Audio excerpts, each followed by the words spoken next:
Good evening and welcome to the Charlton Board of Selectmen's meeting for February 2nd, 2016. I'll ask that we begin with a pledge to the flag. I pledge Allegiance to the flag of the United States of America and to the republic for which it stands, one nation, under God, indivisible, with liberty and justice for all.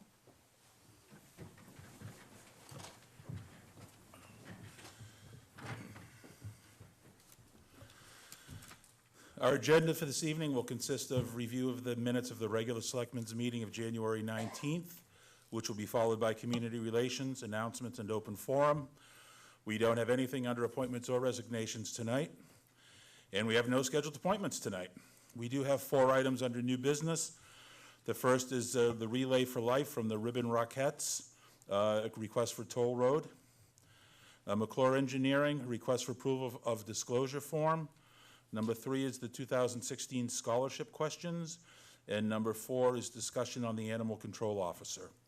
We will be going over 2 items under old business, the FY 2017 budget calendar and warrant, and an RFP for cell tower enhanced coverage. That will be followed by any committee reports or policy reviews that we may have, and we will then have our student select persons report, our town administrators report, and then any other business that was unknown at the time of the posting of this agenda. I don't believe we have executive session tonight? We do. We do, okay. We will follow that with executive session, and we will exit executive session solely for the purpose of adjournment. The next Selectmen's regular meeting will be on February 16th of this year. So I would ask the board's wishes with regards to the minutes of January 19th.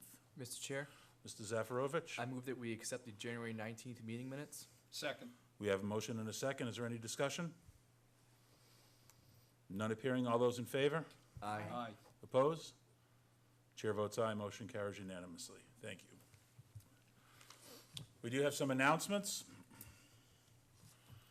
The Charlton Fire Department would like to remind everyone that carbon monoxide alarms need to be replaced every 5 to 7 years. Please check the manufacturer's instructions for replacement dates. And election workers are needed. Election workers are needed at $10 an hour for the March 1st, 2016 presidential primary and the November 8th, 2016 presidential election.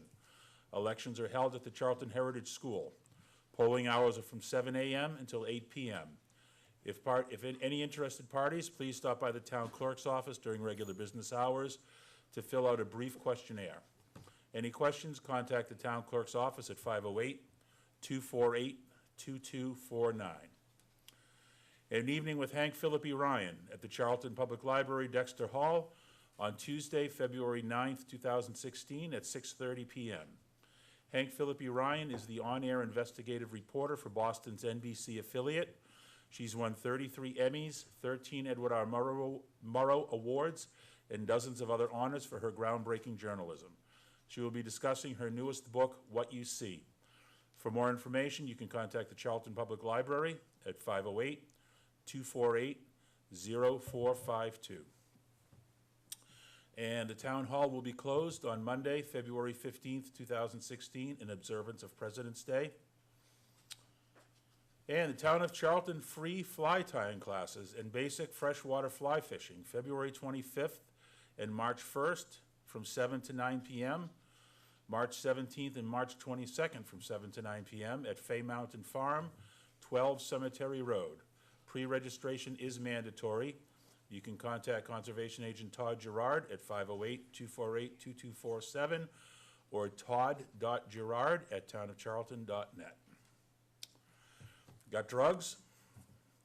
You can turn in your unused or expired medications for safe disposal at the Charlton Police Department, 85 Masonic Home Road, on Saturday, April 30th, 2016, from 10 a.m. until 2 p.m. And the Planning Board has 1 opening for an alternate seat. Anyone interested in seeking an alternate seat on the Planning Board should send a letter of interest to the Charlton Board of Selectmen, 37 Main Street, Charlton, Mass., as soon as possible. And nomination papers are available.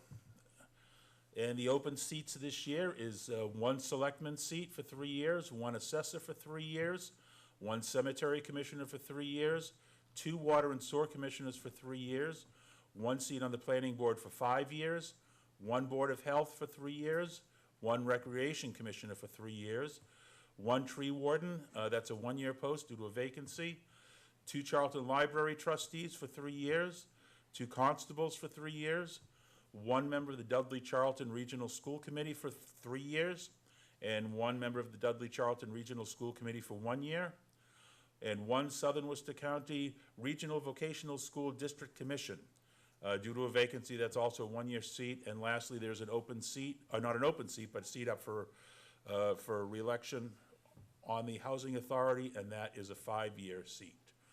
46 signatures are required. You must be able to read signatures, no P.O. boxes. Last day to submit nomination papers to the town clerk's office is Tuesday, March 17th until 5 p.m. The last day to object or withdraw is Monday, April 4th, 2016 until 5 p.m. And the last day to register to vote is Friday, April 15th, 2016 from 9 a.m. until 8 p.m. Do we have any other announcements? Do we have anyone here for open forum? Gentlemen, if you would come up. If you would have a seat, introduce yourselves, please. Thank you, Mr. Chair, and the board. My name is Mark Serpic, and I live at 17 Denfield Road in Charlton. And Good evening. My name is Jimmy Falzone. I live at 18 Denfield Road in Charlton. we're here to speak on the closure of Gulfwood Road and how it has affected us, residents of Denfield Road. I was in the audience for the last meeting, but was unprepared to speak on the subject. And since then, I've done a little bit of homework. I took some pictures and put together a couple of points that I just wanted to mention. Sure. I moved into that house in September of 1995. The beaver situation began around 2004, and flow control devices and gates were put around the culverts to help stop that from backing up. Now, to be clear, you're referring to to Gulfwood Road, traps put around the Gulfwood Road, correct? The culverts, they were trapped so that the beavers couldn't do that, and there were flow control devices put in the dam that's on private property in Southbridge. Right, okay, Okay. thank you. And since that time, there really hasn't been that much of a problem. They've worked pretty well. Usually in a spring thaw when there was a lot of snow, or if you got a week's worth of real heavy rains, you might have got some water across the road, but there really hasn't been a big problem for that. Since moving to Denfield Road, when I travel to Southbridge, normally as a rule, I go down Denfield and I take Gulfwood. I don't go Denfield to Ellis. Denfield Road and then Ellis and Southbridge is a very lightly traveled road for a reason. It's 17 feet wide at my driveway and quite a bit narrower as you get to the Southbridge line. It's a dangerous road. The traffic, the volume of traffic, and the speed of that volume, now that everyone travels that road rather than the road of choice being Gulfwood, is horrendous. My wife is afraid to cross the road to get the mail out of the mailbox. We live at the crest of a hill, and it really doesn't take much to get. The road's 17 feet wide, so if you're off, by 6 or 8 inches, you're in the other travel lane and coming over the hill. It can be scary. So you're seeing an increase of speed as well as traffic? Yes, absolutely. It's posted at 30 miles an hour. There are 2 signs. There's one at the beginning on Gulfwood, just as you turn off Gulfwood to go up the hill, there's a sign there that says 30. And as you come over the Charlton line from Southbridge, there's a sign that says 30 miles an hour.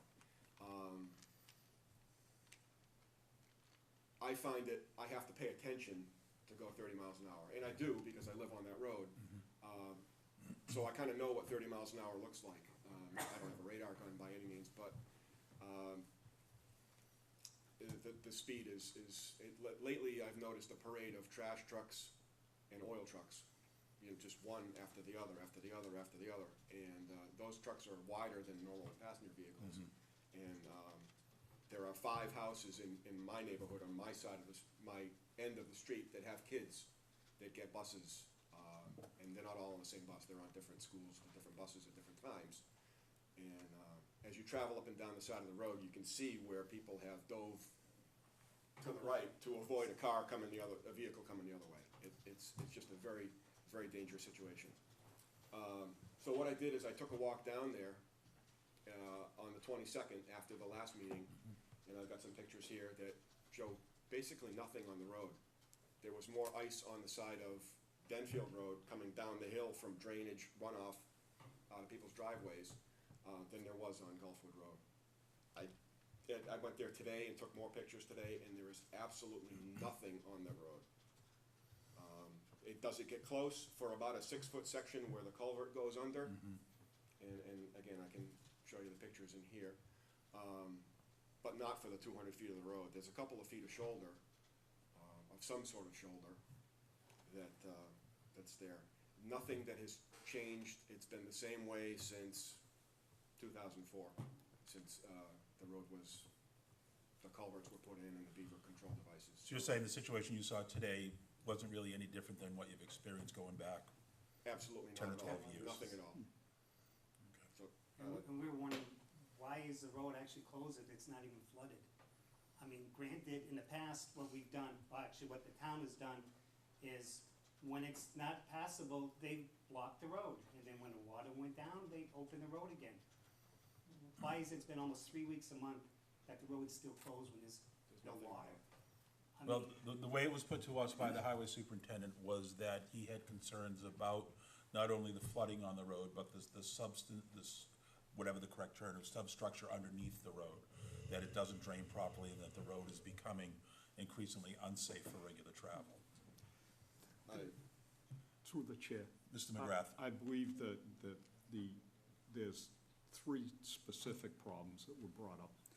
The first is the sub-base of the road having water, especially near the catch basin side of it, not on top of the road, but on the side of the shoulders and that the road base is saturated now, okay? The second problem is that if somebody goes off the road there, that there is no guardrail, or the guardrail that's there is weak, and they're afraid that somebody, if they go off at night, they're gonna go into water deep enough that they're not gonna be able to get out. So, and the third thing is, when they sampled the road to see if they could get some guardrail into there, they did what they call a rod test to see how far, just pushing by hand, the rod would go down, and it won't sustain guardrail post. So with that information brought before us, with the fire chief, with the police chief's agreement, and with the highway superintendent's suggestion, we closed the road. Not only was it our people that looked at it, it was also the people from Southbridge, I believe the highway superintendent or engineer over in Southbridge, and somebody from either the police or the fire department. And everybody there agreed. Now, I'm not an engineer, a civil engineer, and we have to take the information that's given to us by the professionals that are responsible for that type of stuff. Once it comes to our attention that they believe there's a problem, we're gonna follow their direction. I believe the way it was left is that we're gonna have somebody from MassDOT come out, take a look at the road, and give us some suggestions as to what they think. The problem is, if that road is in as bad a shape as everybody thinks it is, the only funding we have to repair that road is Chapter 90 funds, okay? And there's not a lot of money there for the type of work that they're talking about doing. If I think that they have to do what they have to do, which is tear out the road base and put another one in.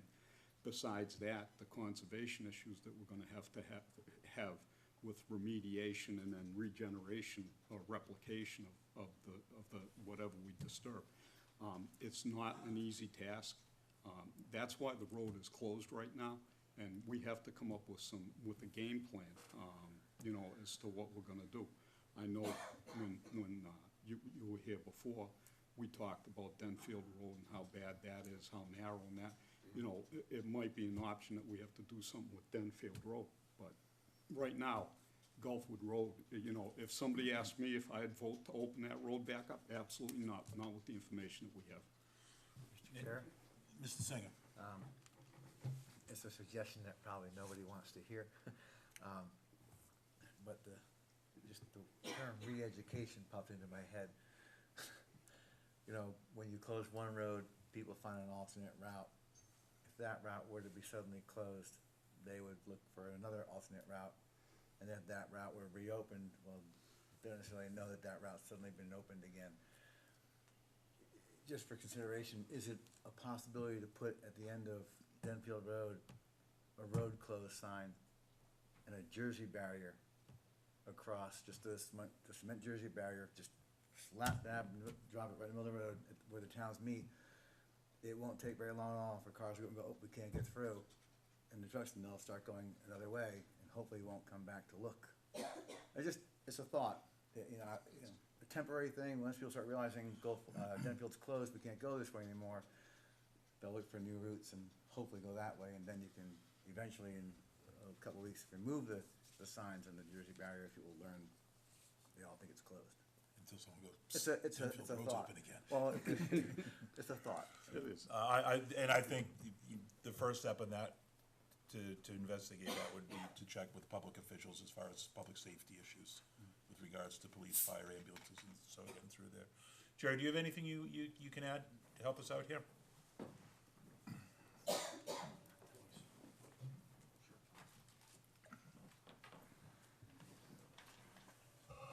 Good evening, Jerry Foskett, Highway Superintendent. I'll try to give you a brief history on what's happened down there and maybe to make a little more sense about where we're headed. First off, I'd like to agree with, I'm sorry, I forget, Mark. I do agree, since 2004, this has been a problem. This is nothing new. Annually, we've gone down there and closed the road, sometimes for a week, sometimes for 3 weeks. As we all know, this winter has been really the way I like to see all our winters, but it's not gonna. But so far, it's been relatively easy to get through with the ice and the snow. And I was notified the 1st of January, roughly in that idea, that we had ice on the road on Gulfwood. That's always a major concern. I went right down, saw the ice across the road, the water table had come up, the water level had come up in that swamp, created the ice. It's not gonna get better. We're having 20-degree nights. We have to, as we always do, put the barriers across the road, close it off. They're correct, that's what we've done. It would be very simple to pull the barriers out now, as I also agree that the road has dried up, the water level has dropped, though minimal. With tomorrow's 1 inch of rain, we'd probably be going back there the next day. So I went down there and I was walking back and forth looking at, and I noticed there was about a 30-foot area around the culvert pipe that goes under the road. The whole road bed had sunk. Back in roughly 2000, we had built up that road to try to get away from the water level, getting to a point of crossing the road. Well, we've reached the point downstream in Southbridge, 99% of it, has got to the point that it's no longer a case of me sending my guys to open by hand the beaver dams. Roughly 5 years ago, we worked with Southbridge. They actually went in with a machine and pulled part of the beaver dam out. The water level, as you guys may recall, the water level did go down possibly a foot to 15 inches below the road grade. So the day I was down there 3, 4 weeks ago, looking at it all, you can call it what you want to call it. You can call it possibly an impact from what I saw happen on Route 20 with the bad curve and the fatality that we saw happen there. Maybe that was bothering me at the time. It ain't been that long. Maybe it's been the 18 years that we watched that continue. Maybe it was a lot of things that, but I said to myself, I need to speak and bring this out. This isn't just a problem with ice. Yes, that will be create the worst situation if it's ice. but it doesn't eliminate the situation where you have a vehicle traveling that road at 2 o'clock in the morning on a warm July night, and they go off the edge of that road. Let me just tell the folks what the car is going into. What they're going into is minimum of 6 feet of water, probably more in spots, a little bit less as you get to the actual Southbridge line. That's what a car's gonna go into. And I'm not talking just a couple feet, I'm talking if they fly into the water. Now, how long that car's gonna sit there, who's in that vehicle, what's gonna happen to them? I guess what's happened to me is I've got to the point, I don't wanna come into work the next morning or be called to the scene for help and have to deal with that because I didn't bring it up. So I guess what I'm saying is, it's my job to bring this out and bring it out in the open. Let's get all the concerns on the table. That's all I'm doing. I don't make the decision to close the road. That's basically up to you folks, and that's the way it should be. I've made a recommendation based on a lot of concern. When I can measure 6 feet of water, not more than 1.5 feet from the road edge, we have no shoulders there. Let's not fool anybody. We have no shoulders where a car has room for error. So what would be your my first thought would guardrails. If we could even just put guardrails up, hopefully that'll save the vehicle from going in. I said, I'm gonna go speak to people in Southbridge because it's partially their problem, mainly because of the beaver dam, and partially they're impacted the same way we are with the safety issue. So I spoke to the director and the operations manager. We had a long discussion actually, and they were giving me the same concerns. And they said the same thing, like, you know what, maybe it's time. I knew this would be not the most popular thing out there. I knew it would create issues. It'd create another spending issue that we probably don't wanna have to face. But sometimes things are more important than the money, and that's where we are with this. Alls I'm asking is we all sit down, we get the proper people in, and we look at it in a rational way. We don't look at it as the negative impact it has on me personally if I live on Denfield Road, or if I live on Gulfwood or Southbridge coming to Charlton every day. Let's look at it like it's gonna impact somebody in a real bad way some night. And what can we do to stop that from happening? That's what this is all about. So we did have a meeting a week later with some officials in Southbridge, including the town manager, police and fire department personnel, our chiefs, Todd Gerard from our own town, Robin Craver, the administrator, and myself. I may be leaving someone out, but I think you get the idea. We were just throwing everything around, trying to, but the decision out of that meeting was we're gonna come back to the Board of Selectmen and make a recommendation, at least for now. Even if the water level goes down below the asphalt, that's not gonna be a reason to pull in barriers, because the concerns that I have are still there. They've been there for a lot of years. I think we need to do something about it. And another important thing we recognized out of that meeting was that let's bring in some professional people. I am not an engineer.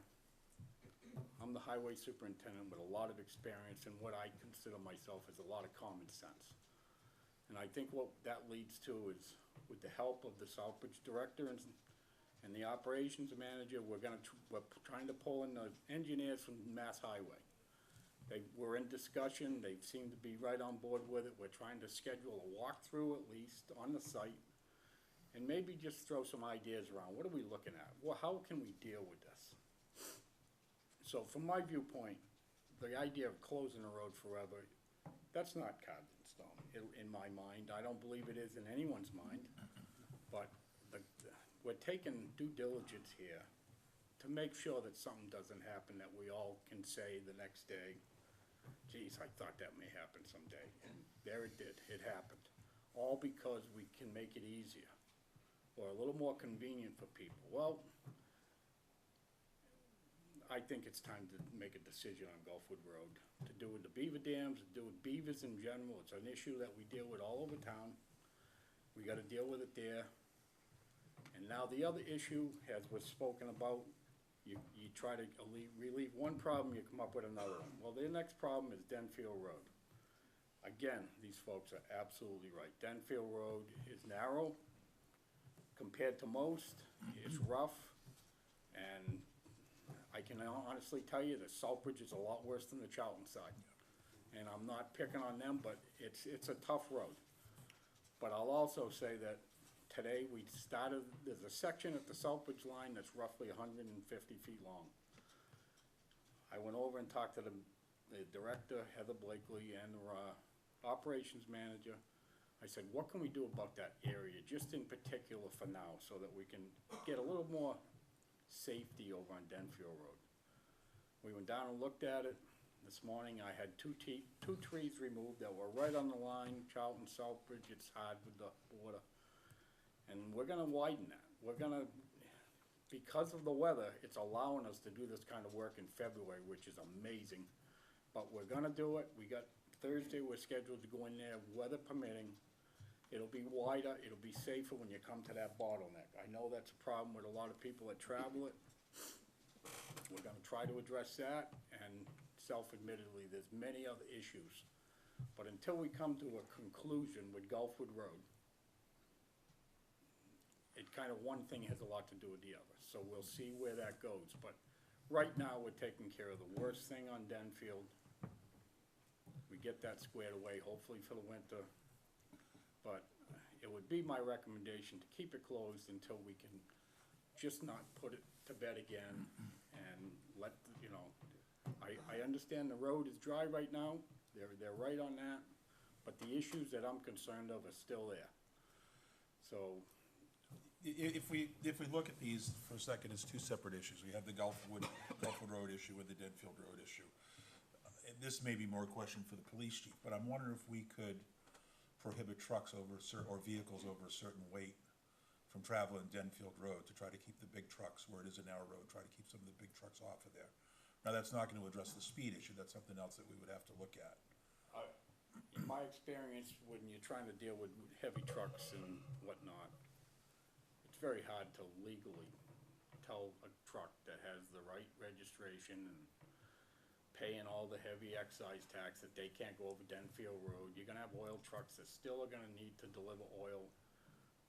I believe they're correct in their assessment that speed is really the issue. If people go through there with due caution, I don't believe there's gonna be a problem, whether it's a big truck or two medium-sized vehicles. But that's my opinion. I don't have a legal opinion on that matter, but Ms. I got a Craver? question. I have made a One second, note, I please. have made a note to ask the chief if he'll do some traffic mitigation on Denfield. Yes, sir.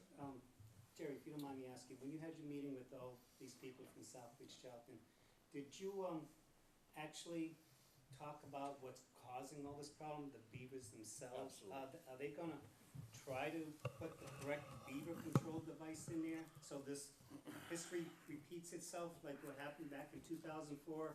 We had both towns' residents get together, there was an uproar about it.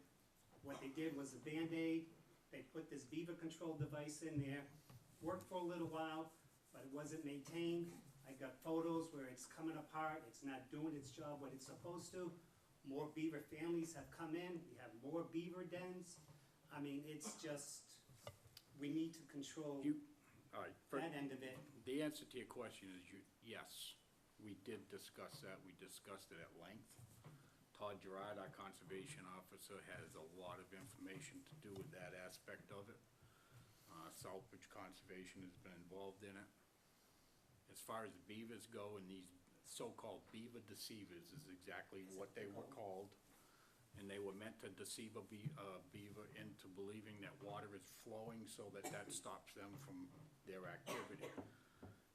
It has to be the perfect situation for them to work. I was told that they weren't gonna work, but I was also told that we have to try something. Personally, I have other ways that I would try. There is a lot of protest against that way. Well, Yeah, If I was a beaver, it would be, but actually, isn't there a law in the state where beavers become a nuisance, they can be legally trapped and relocated if it is a safety or health issue? I mean, That's something we'd have to look into. I don't have an answer to that question, if there is a law in the books or not that allows that. I mean, that's something we could, do you have any information on that, Mr. Graver? There is, you could get a permit from the Board of Health, I believe it is. But Jerry, I thought, and part of that conversation when they were talking about the beavers, that the beavers added to it, but over time, the way that that marsh has been expanding, it's expanding and evolving, getting bigger and bigger. And that the control of the beavers might lessen it, but it was increasing more. I thought it was more than The dam the discussion. activity has increased since 2004 greatly. That's what's brought the water table up so high. You can go back to the 2004-5 time, and during the summer at least, the water level would be down maybe 1.5 feet, 2 feet from the top of the asphalt. All summer long, we were fleeting with water touching the edge. The people would know, it's right there year-round, and the beavers are responsible for that, with their damming out back there. That's the trouble. It's not a case of going in and open up one dam. There's much more to it. There's multiple dams, there's multiple areas that are causing this. It's, the cause, bottom line, I don't think anybody would deny it, it's beavers. There's no question.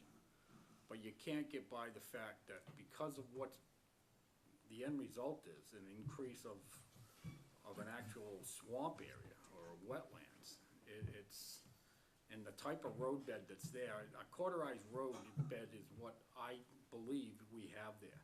What that would be is just a whole bunch of logs have been laid over each other. That's how they used to build ways through the swamps. That's my understanding. It may be questioned.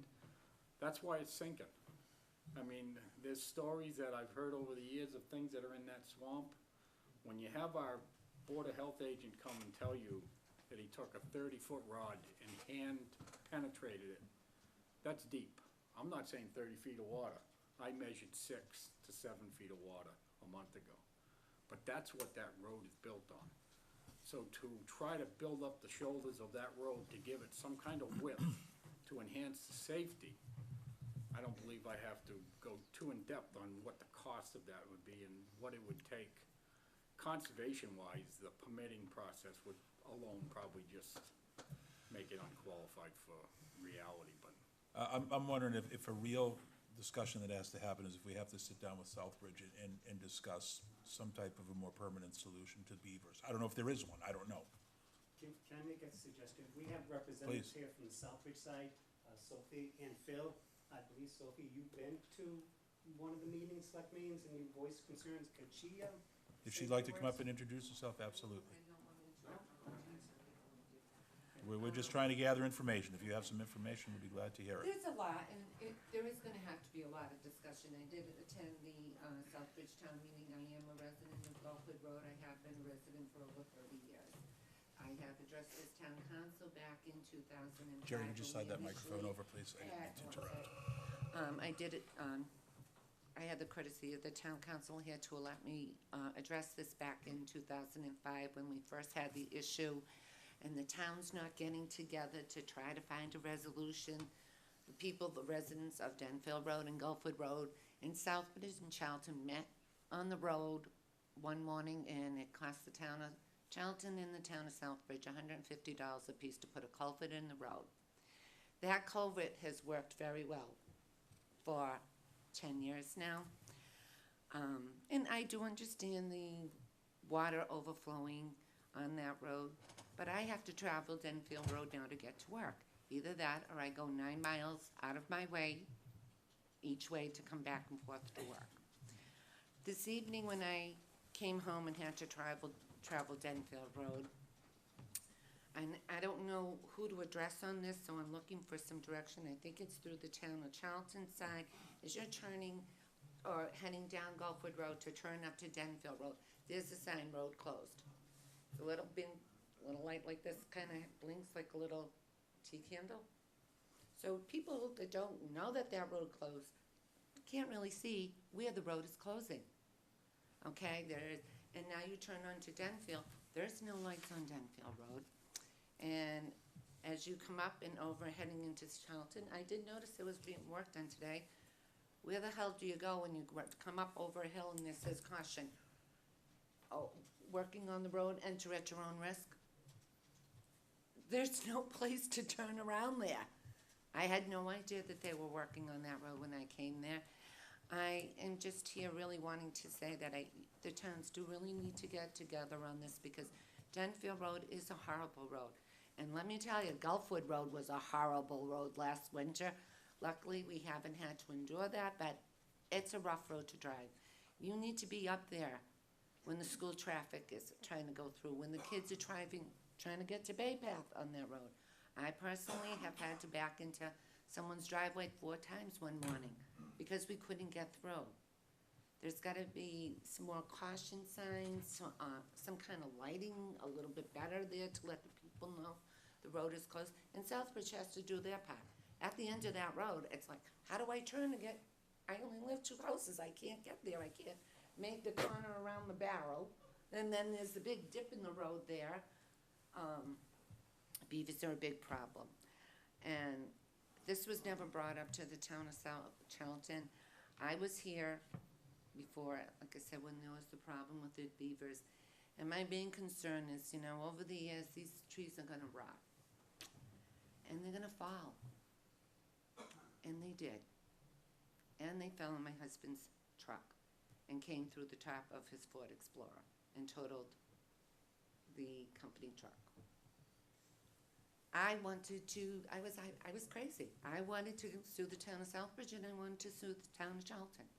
I kept saying that this was going to happen, and it could happen at any time in a month.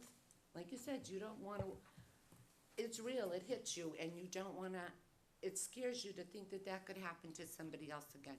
And it scares me to think of someone else getting hurt on Denfield Road. When they closed the road before, there were over 14 accidents on that road in a short amount of time that they closed Gulfwood Road and people had to travel Denfield. It's a serious situation, and whatever we can do as residents, or please let us know when these meetings are going to be, because we need to be part of it. This is both our towns. These are our homes. These are our roads, and we need to take care of them as well as the town, and I thank you for your time. Thank you for your input. I think, Ms. Cooper, do you have something you want to add? I do. I'm thinking that Gulfwood definitely needs to stay closed, but that Denfield needs to have more safety. And I'm wondering if it's feasible to think about speed bumps or making Denfield one-way. I don't know the feasibility of those.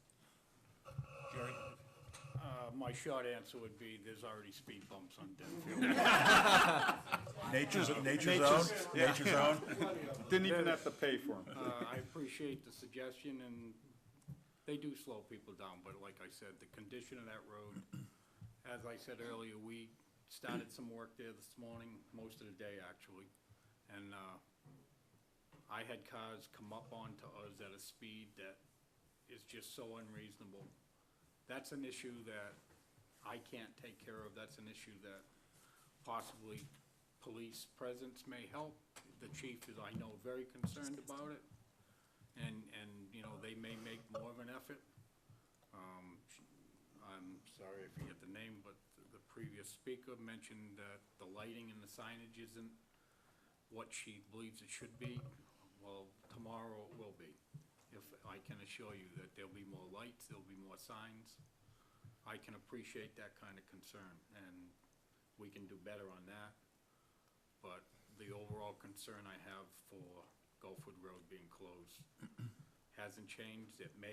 We may come up with some idea through Mass Highway Engineering Department or some other source. But I can assure you that Southbridge has been, from my perspective, they're right there with me. The director of DPW, Heather Blakely, and Ron, the operations manager, they've been nothing but helpful. We've been down there a half dozen times in the last 2 weeks looking at it. The effort is there. I understand the need to get Gulfwood Road open. Possibly there's gonna be a way to make that a reality, but I couldn't sit here and say that. I can tell you that I can appreciate the discussion that we're gonna have, and we'll have more answers to some of the questions, and whether people agree with the final outcome that this board comes up with based on recommendations and information they're given, that may be another story, but we'll see where that all goes. What I would like to do, if we could, is I would like to arrange for us to sit down, Jerry, with yourself if we could, and with Chief Purvier, and just, maybe we go down to Denfield Road. Maybe we meet there, or we sit here and talk about if there are options, you know, what we could possibly do to try to get a little better handle on the speed and the travel conditions on Denfield Road. I mean, we're in a situation where there isn't a good solution. We've got a bunch of bad solutions, and we're trying to pick the least of bad solutions. And, you know, I know you're working with the state DOT engineers to try to gather information and come up with a long-term solution. I think one thing that we can do in the meantime is try to get a handle and control traffic and speed on Denfield Road as much as we can. So I've just texted the chief to ask him to do some traffic speed mitigation on Denfield tomorrow. And if he's not able to do it tomorrow, we'll get Yes, get him up I there. got a question, Jerry. Maybe you can help me with this, because I'm not sure. A lot of the roads, when they work down with bridges, and they're down in one lane, they have a lighting system one end and lighting on the other end, so only one vehicle can Flash and pass show at a them, time. and maybe Was we'll that ever take it. considered on the Gulfwood Road area, seeing that we're worried about the shoulders being so soft and people going over the road, having a stoplight system on each end, while one's is red, the other's green, so it's only one-way traffic at a time, then vice versa? Has that ever been thought about? That way we can open the road, but have only one vehicle at a time going one way due to the lighting system? I can honestly tell you that I haven't thought of that. It hasn't been spoken in our meetings as an option. My first reaction to that suggestion would be that if you've gone over to the bridge on Stafford Street that they're working on, and they have that similar Yes. type of lighting Yes. for a 150-foot span of bridge and road that you need to wait for and alternately go through, I believe the wait is pretty tough to sit there, and you think it's unreasonable. So I would have to almost say that may not be the answer, but that's exactly what I'm soliciting. That's what I'm looking for. The town of South, we're looking for ideas. I'm And that thinking may be safety, something.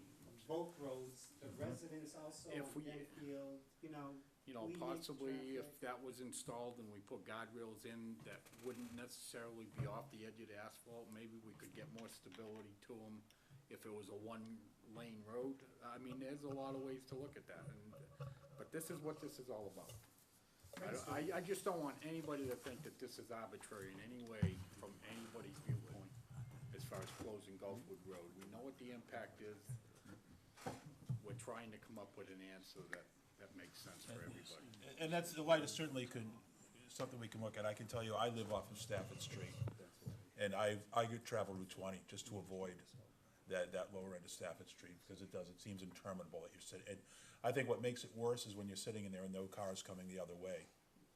And you're just, but again, all we have at this point is bad situation. So if another one, a bad light down there could help the cause overall, then maybe that's something that has to be discussed. That's something we could talk some more to the police chief about as well, and see if that's an option. But what I would like to do, and I think it's great if the chief can do some mitigation there, but I'd still like us to sit down and maybe either down there or here and just bash around some ideas for a more permanent solution than parking an officer down there. Would you like to wait until after Mr. Foskett has had an opportunity to talk with the DOT engineers? Do you know when that might be, Jerry? I can't tell you a specific date. I spoke with Heather today about it, and she's working on it.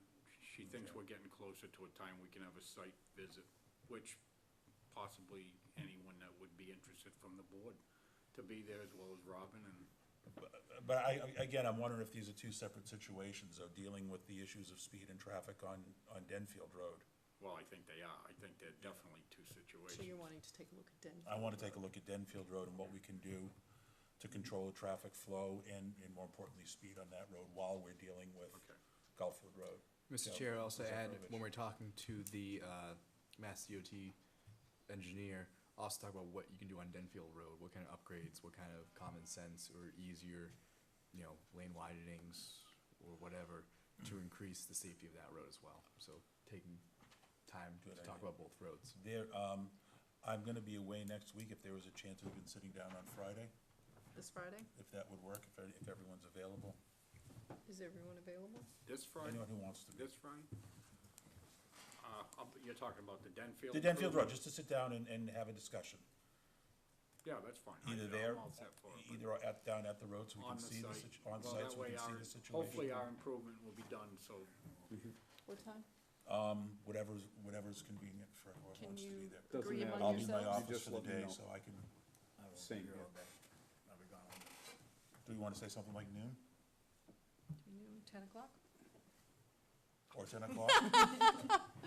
Just thinking, 10 o'clock would be fine.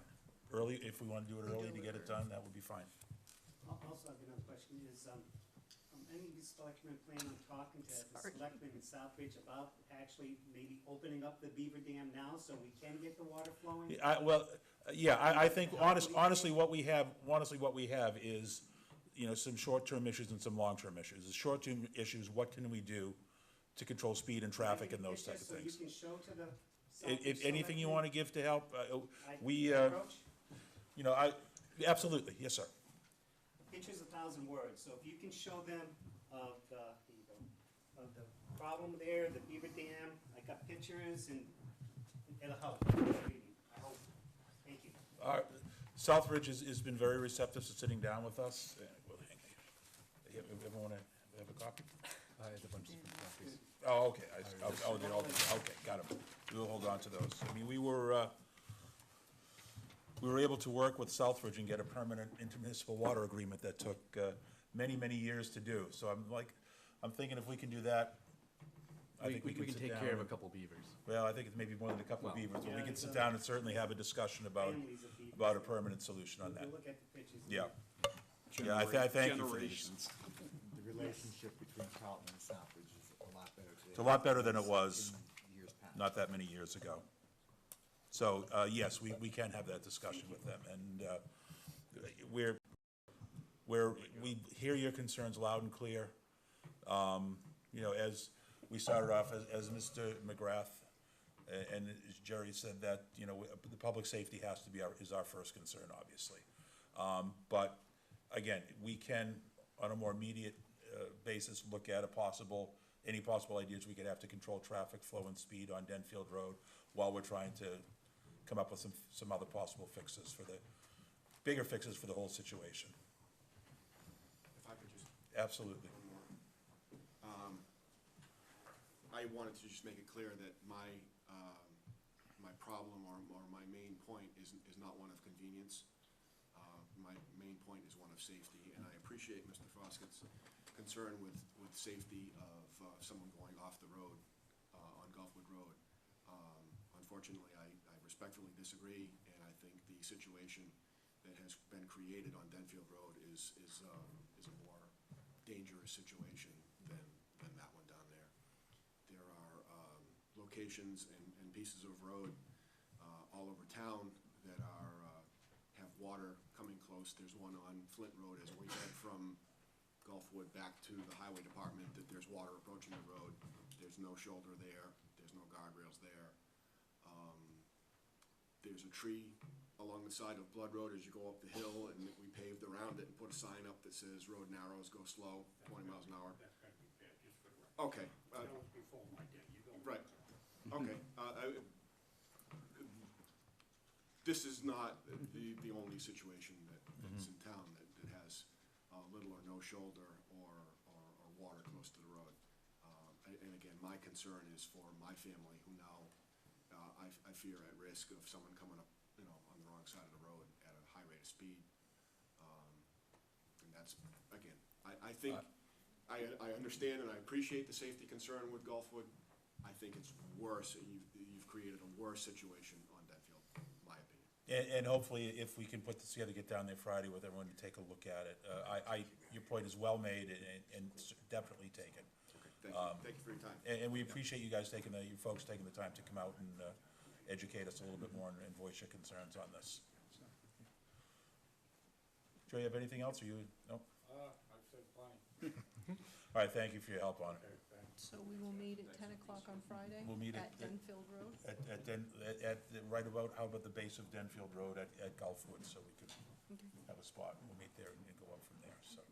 Could I just mention, If you want to come up, if you're gonna have a meeting on Denfield Road or have police officers come up there, that maybe they should come like when the school traffic, when the school buses are coming, when people are leaving for work, maybe.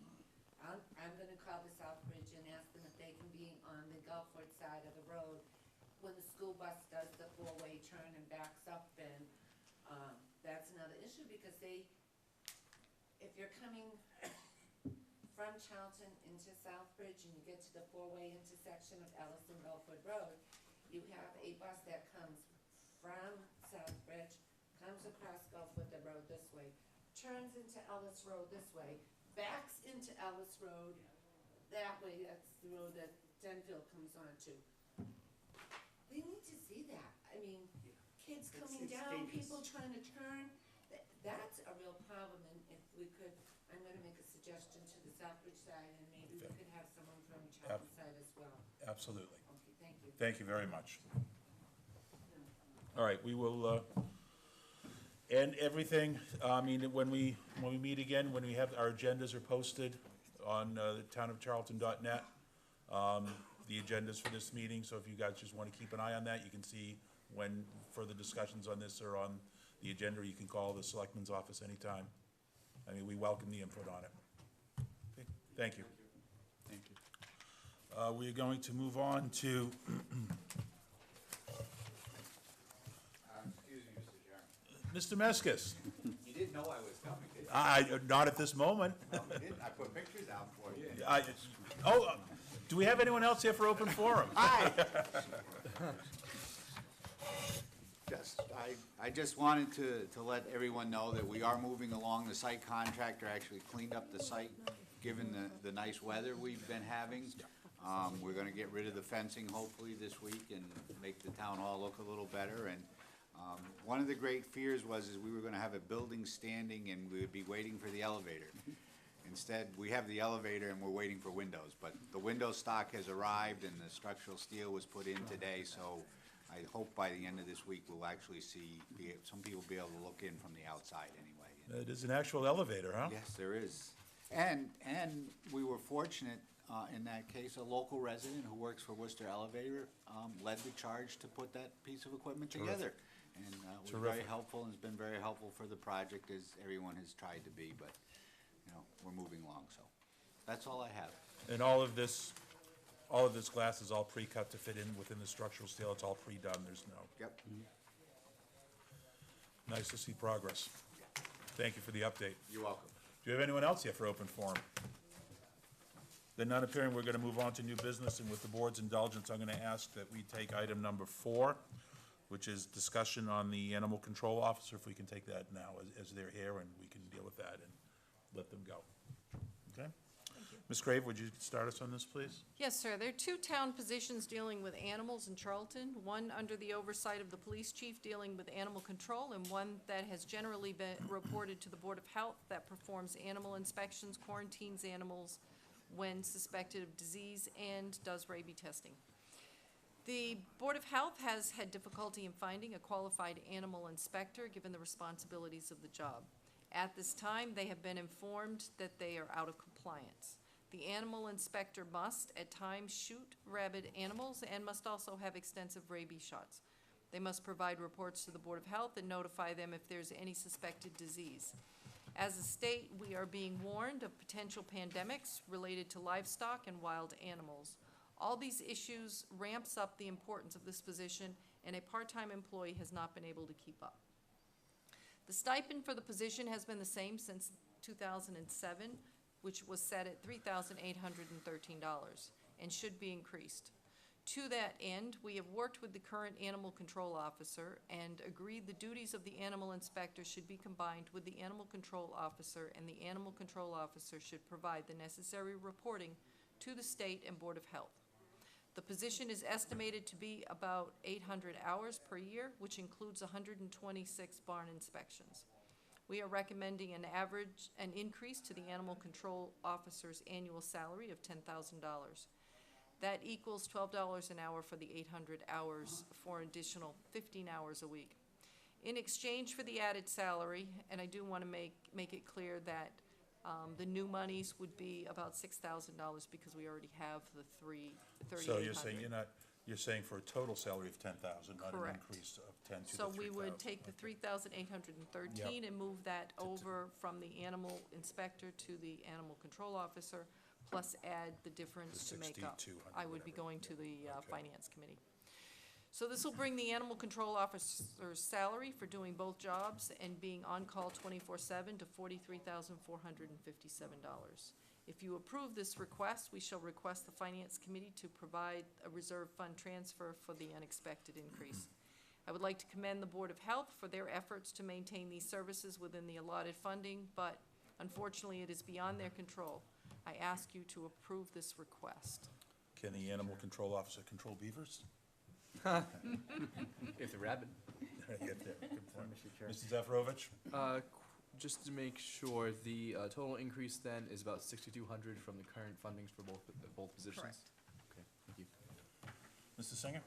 So it's an increase of one salary of $10,000 and the elimination of another salary for $3,800, so the increase to the actual budget is 62, but it is a $10,000 increase for one and $3,800 elimination of another. I am gonna ask if we can put this on for 2 weeks. I've run down twice to try and grab the Board of Health to talk to them, because I wanted to talk to them about it before I made a decision, and I can't get them. So they have a standing room only room. I was hoping to get a hold of them and talk to them, so I could talk to them a bit and make a decision without putting it off, but they got standing room only and I can't get them. If So- you feel the need, I can go and ask one of them to come down here and speak to you now. I would not recommend putting this off. I'm gonna still need to get something from the finance committee, and they have been told they're out of compliance. And I appreciate that. I will put Townsend out of compliance on many things. And Can I go see if I can get I someone to don't come want down? one, I want more than one, that's the problem. I went down and they were in, if I could've got the board to talk to, you know, I don't want one person's opinion, and that's what I'm trying to avoid here. I went down there, you can say no, but I went down there to try and get the board, so I could Can I talk go to see the, if they'll those come down? members.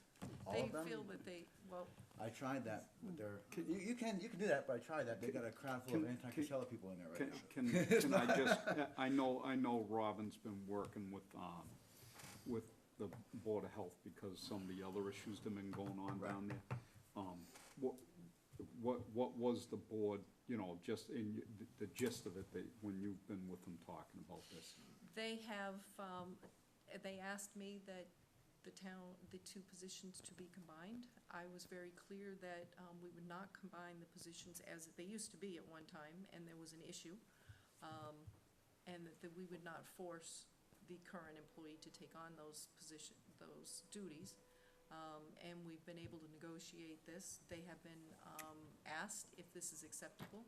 I know that the health agent has spoken with each one of them, and they are all in favor of it, and that's what I've been told.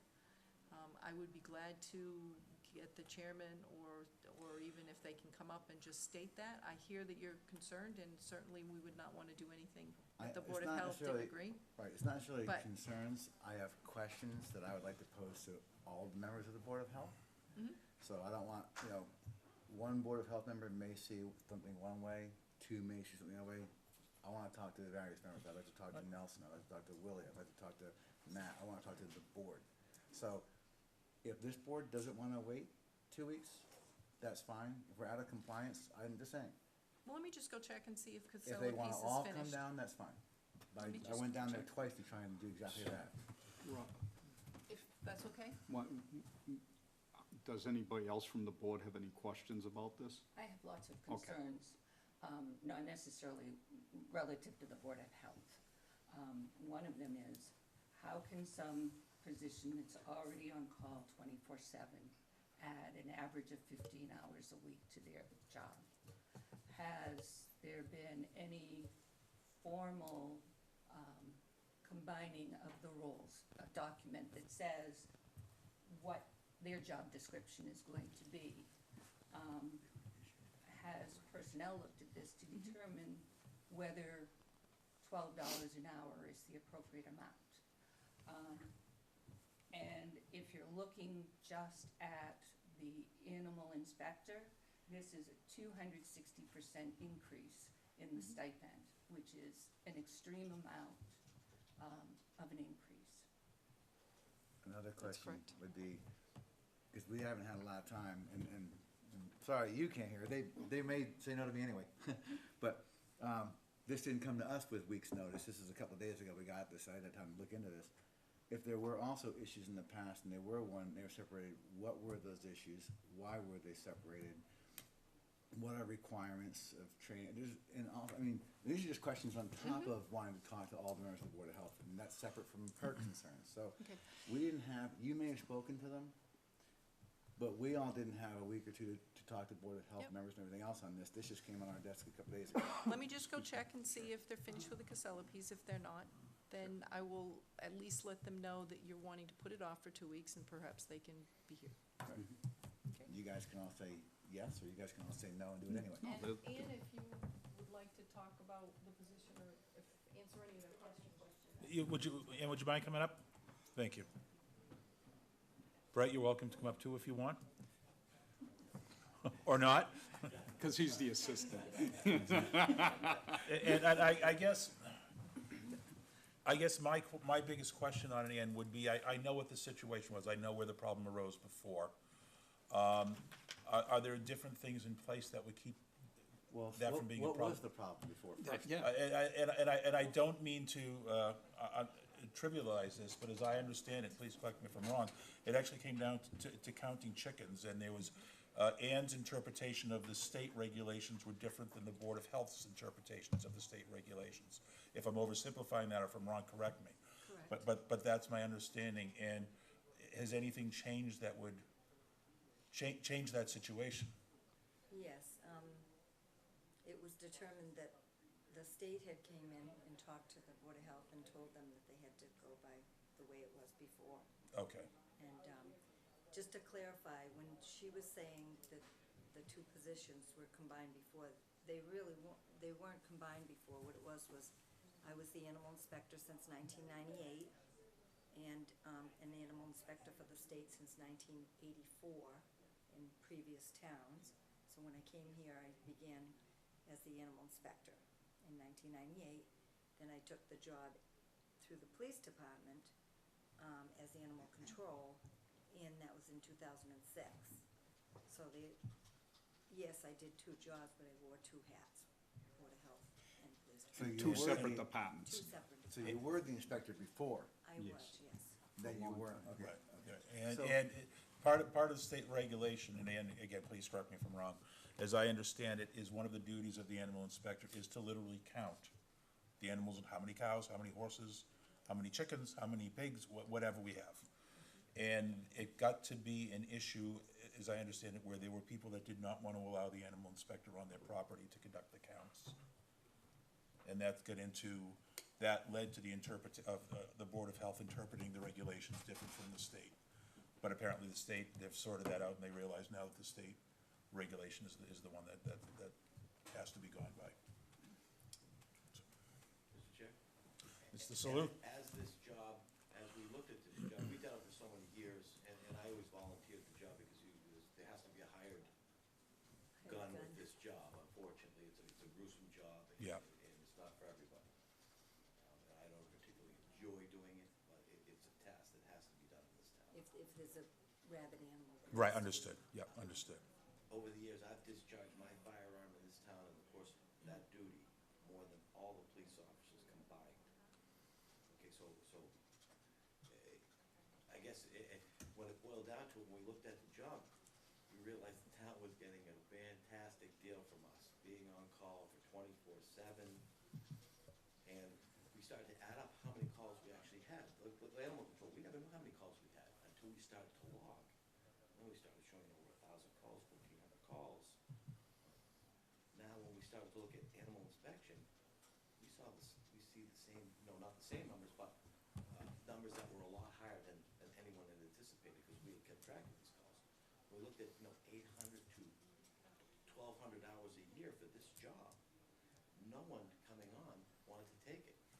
So we went through 3 animal inspectors, looked at the job, said, geez, we can't do it for that. So we sat down with Robin and Jim Philbrook to say, let's see if we can come up with the proper, get it to a position that someone can do properly. And not for whatever was working out for $2 an hour or something along that line. The job had to come up to the pace where it should be. So. You just have to send the right person. Where's Willie? There he is. Yeah, see, You're welcome. Thank you. Are they all still down there? They were. I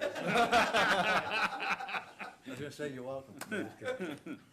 I just, well, you asked for this, I'll let you go Yeah, first. so I had a lot of questions. First of all, I wanted to know the history, what the problems were, how they were resolved. So I think I've kind of got part of that. My other question was, so you guys were the Board of Health. The animal inspector falls under you, not the police department. You guys had a budget of $3,800, right, to cover this, and it wasn't enough money. So one of my questions to you guys was, if they're asking for $6,200 more money to give to somebody else to do this job, and this is along the lines of what you were thinking, because I'm also thinking if I have one person who's gonna have 2 bosses now, and I see potential conflicts with that, if you guys were just given the extra $6,200 in your budget, so now you guys had a $10,000 animal inspection budget, would you have still had those problems? It's a simple question. I mean, if we're giving the money anyway, and you had an employee who worked for you and didn't have to report to 2 bosses, and you had that $6,200, so now your budget's $10,000, not $3,800, would you have still had that problem getting that job done? I think I can address that. Can you come and speak into the mic? Sit here, yes, sit here. And can I just say something before you do? You made an assumption that the person would be having 2 bosses. The way we've talked and agreed to set this up is that the animal control officer would assume these duties as part of her duties. If we need to do a bylaw change, we can look at that, but that person will report to the chief of police, and they will provide all the required reports to the Board of Health. So animal inspection will not report to them at all? No. And the state's fine with animal inspection not being under the Board of Health? I thought the animal inspector was going to report to the Board of Health with its usual duties. As far as the reports and things like that, but they would, their day-to-day reporting person would be to the chief of police. So, yeah, and that's accurate, Robin. They would report to us, still with the animal barn inspections, things like that. Give you your reports. Every now and then, there's some cats or there's an animal that they need to come to the Board of Health with, and in the past, that's been, it's worked. But the Board of Health feels that this position absolutely should be combined. And the reason why we're having kind of a problem with it is, number one, the financing, because of the animal inspecting, but number two, it's the combination of that job, and they overlap at so many different calls. So, for example, you might have a call where there's a skunk under a deck, and so you get the call. So animal control would go out and say, okay, there's a skunk under the deck, and that would fall under that. But then something would happen where, it would be suspicious that it might have rabies, or it might look sick, or something could happen to that effect, where all of a sudden, whoa, now it's no longer animal inspector. That needs to go under the realm of the animal, it doesn't go under the animal control officer, it goes under the realm of animal inspector. So then you have to get another person to go out, try and get that person there to do what they need to do with that. That's one scenario.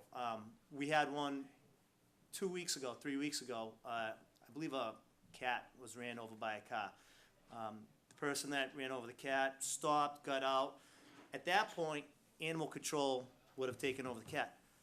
The person that hit the cat felt bad, tried to pick the cat up, get it out of the road. The cat scratched the person. Now all of a sudden, it becomes part of the animal inspector's position to go over and take care of that. And these, they blend together quite a bit, and that's why it's important that the board feels strongly that the position should absolutely be combined. So, just Matt, so you, Nelson, Willie, this is a unanimous decision of the board? It was a unanimous decision at the board. They're right behind me, so you can hear it firsthand from them They're as well. shaking their heads yes, so I think that's an acknowledgement. They didn't have to shake their heads yes, though, I would've trusted you to give me the answer. Yeah. But thanks, guys. Yeah, and it's more to it, the rabies shots, there needs to be a license to carry, it's gonna be important. Sometimes animals need to be put down, there was an incident, there was an animal hit, had broken bones, clearly in pain, no hope for survival, it needed to be put down. I mean, and it needs to be, one person on site. We're on our third animal inspector, and it hasn't been pretty. I've had hours of phone calls with the chief of police trying to resolve these matters. I've had hours of conversation with animal control that's there now, trying to resolve these issues. Hours with the animal inspector at the time, trying to resolve these hours, and it's been very difficult for us. So we're hoping that this is gonna be a permanent solution to this. So far, Good. Ann answered a few for me, and you guys answered a few for me. Does anyone have any other questions while the Board of Health is here? They want to address to the Board of Health? I know you have a crowd waiting for you down there, so, thank you for taking a few minutes and coming up. Okay, thank you. Thanks, guys. And we also want to welcome your new department assistant. Yes. Good to have you on board, thank you. And through the chair. Mr. the McGrath. Town administrator, and more to Cindy's question, since we're doing this, and I wholeheartedly agree with Cindy, we have to do a different job description, combining it. We will make those adjustments. Okay, as for money, Cindy, I know you're concerned about money. Mine is, they were having problems keeping the people there before, so. But adding excuse me, No, Ms. Cooper? Yeah, adding some amount in between, 5,000-6,000, may get someone who's qualified to do the job, who can still spend the time doing it. I'm concerned that we already have an animal control officer 24/7 who won't have the time to also spend doing 15 hours a week on average, having to do with animal inspections. To be able to do both effectively, to document both effectively, may be very difficult. She actually did this job before. I realize. I'm not talking about the current one, I think she does a fabulous job. I'm thinking if this is combined permanently, we need someone who has the same kind of skills as you. Did give you the 15 hours a week as an average, just to tell you how much time it actually takes. If you think about it, it's not a 40-hour week. This position is 24/7. It's Saturdays, it's Sundays. It's an additional amount of time that she's gonna need to schedule barn inspections. So a lot of her work is kind of surprise, they call, there's an issue, she takes care of it. This is actually structuring during the day her inspections and reporting and working with the state. It's not 15 hours a week every week. There's concentrations a couple of times a year that she would have to be doing this. So it's not adding 15 hours a week to her weekly schedule. So I do want to clarify that piece. Ann did come up when you were asking the question, so she may have some additional information she wanted to give you. Basically, what I was gonna say is I was holding both positions since, I started animal control in 2006. And continued until, I believe that 2 you can years do ago. both. I'm thinking, this is a full-time, permanent combination. Correct. And we have to also look down the road at whoever will be doing this in the future. And I think that it's very difficult to juggle the way that Mrs. Salua has been able to. And just a point, you are correct, because when we negotiated the stipend for her, we had actually negotiated that we were getting two kind of for one. We were getting Brent, who was helping as an assistant animal control, and that was all, put together. So you are correct. But I think that we do need to have some more structure with the animal control office. If Ann left, I think that we would want to have some more structure with the animal control officer, with what they're doing and the animal inspections. And I believe that someone full-time and stipend would be able to do both jobs. I'm really thinking that combining this position permanently and not untying them will fix a lot of the problems that you just heard the Board of Health talk about. Through the chair. Mr. Salou? You're right, and I believe that over the years, we have increased this position and become the standard that other towns look at us for animal control. And I believe in sitting down and doing what we're doing right now is increasing this. I mean, we're not gonna do it in giant steps, but in these small steps over the years that we've been taking and bringing this up to the standard that we believe is the best standard for the towns. It is the process that we are going through, whether, how slow it may be. I mean, looking at the job for $3,800, to ask someone to stay on 24 hours a day, 7 days a week for $3,800 is crazy. So now as we brought this up a little bit and got it to the $12 an hour range, and we've talked about other avenues that, because of this job, may be, some permitting, animal permitting. I think with the avian flu and the different diseases and things coming down, we are going to have to tighten up the reins on where these animals are in our town and who has them and how many. So trying to take it in, I'd say, baby steps, or and climb the ladder to from where we were 10 years ago with animal inspection, animal control, to where Charlton is today. Is, everyone should be proud of what my wife has done here and created the example to be. A lot of towns look at us in that fashion and call us for advice. So as we progress with this, we're gonna try to keep getting that to stand. So if we ever do leave, and Ann does leave, it'll be a position that it won't be a stressful environment for someone to come in with, the assistant and the way we have it set up. So I believe over the years, we've been working towards that goal, and I think we're getting there through working with everybody.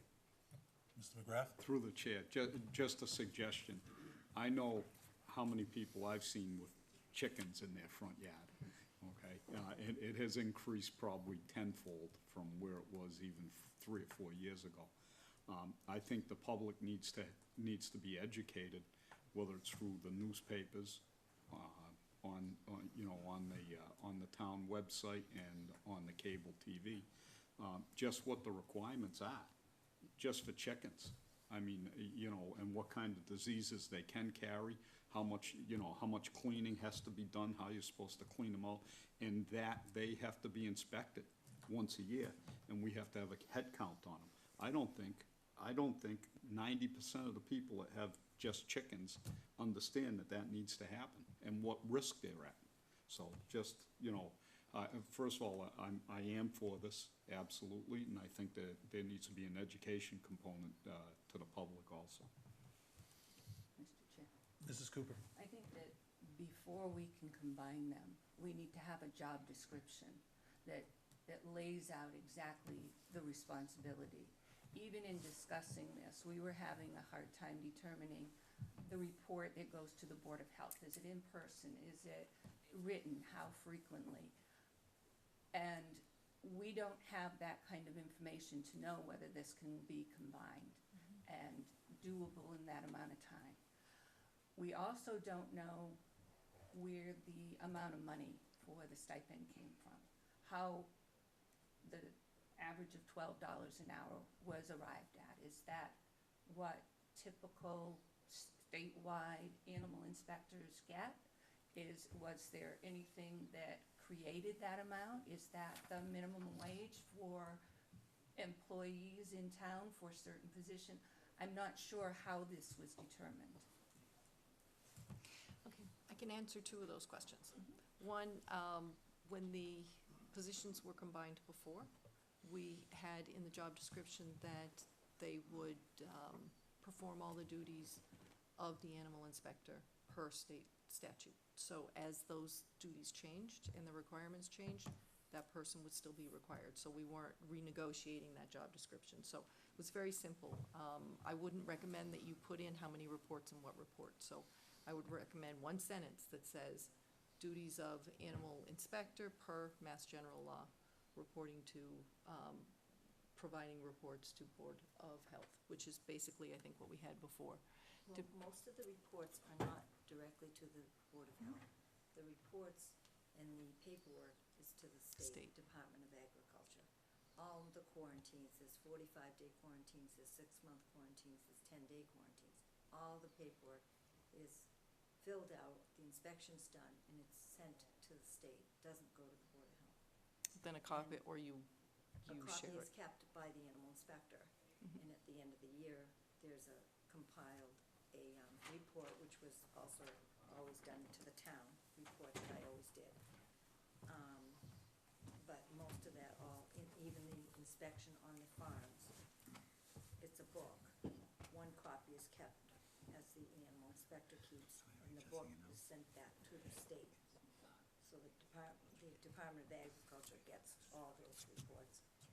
The town, the Board of Health didn't really get any of the reports. The animal inspector held on to them. They did get them, of course, at the end of the year with their report. And the second question you asked, which was what was the base, the amount proposed based on, it was a negotiated rate. The present animal control officer would not take the position for what was stipend. We've had trouble finding anyone that has their rabies shots and will actually do 24/7. And it basically was a conversation between Ann, Brent, myself, and the health inspector to try and find a reasonable amount to recommend. And we feel that what we're recommending, although seems to be a big jump, is within the realm and reasonable for a 24-hour position, if you think about that. So she's just come over the $40,000 mark. So we think that this is a reasonable amount, especially even in looking at the other department heads and other staff that we have. So that's where the rate came from. Mr. Singer, do you have anything else? In case I may have missed, this is not a who you report to or a money-related question. This is just for, make sure we're all legal, and I may have missed this part.